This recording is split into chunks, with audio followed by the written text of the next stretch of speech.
Next, our Honest. sentence is there. वो खुश है. That is very easy. वो खुश है. He is खुश है, happy. खुश है, happy. वो खुश है. He is happy. मैं खुश He हूँ. is, Can you do this one? मैं खुश हूँ. Can you say in English? am happy. I am Am happy. I am happy. Okay.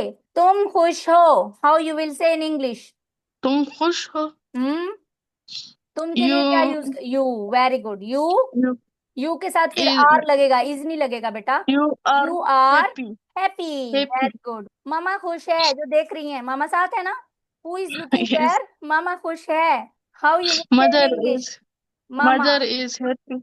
Mama is happy. My mother is happy. Okay, you should say like that. Okay. Mama is happy या my mother is happy. Okay. वो खुश है. Yes. He is. Happy. He is happy. How you will say with contraction? He He is is happy. happy. Very good. He is happy. He's happy. He is नहीं बोलना. He's. Yes.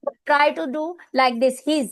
He is को हमने मर्ज कर दिया. मर्ज कर दिया ना, वो मिक्स हो गया बीच में. ठीक है. Okay. He's happy. Yeah.